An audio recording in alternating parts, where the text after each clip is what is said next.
新闻一开始，先来关心新北三重埔一搭建案的工地，咧挖地基的时挖破连续壁，昨暝害隔壁大楼起起。新北市长侯友宜去现场勘查，已经下令停工，甲建商列入去黑名单。若破空的部分有透明灌水，隔壁大楼起起的状况已经定落来啊。有住户表示，徛过受损等的状况，旧年尚无得甲工务局反映过3届啊。附近厝边伫建筑物附近真烦恼，到新北市三重埔这2栋大楼头前已经明显厝一边。住户透早分析批等厝摕物件，有住户表示，旧年就已经向新北工务局反映过3摆，结果烦恼代志最后也是发生了。前1个月左右，我们的那瓷砖突然就直接飞开。我们在10月1号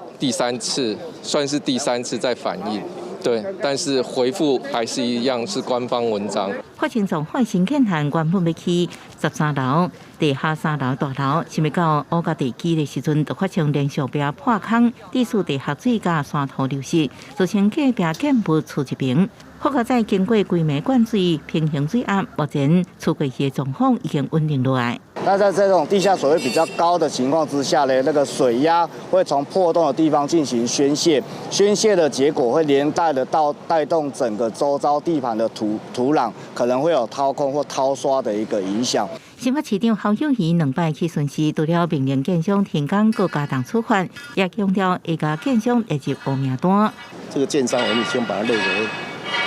黑名单，所以除了我们看看他还有没有其他工地以外，我们对他们未来一定严格管制。出从换建商是做尾仔起家，资本也只有1500万。这摆建案就是第一案，负责人伫镜头前也过一摆会实力，强调负责到底，后续袂阁接任何建案。这个就起家主就把那兄弟姐妹盖在一起，然后住在一起，结果就发生这个年纪币的一些瑕疵，只要他们鉴定出来，我们要负责的，我们绝对负责到底。工局统计，目前总共撤离76人，会由技术陪伴住户检视结果，等甲安全无问题，就应转去。技术工会表示，后续林准甲建物安全依然要个评估，无确实完成的时间表。记者综合报道。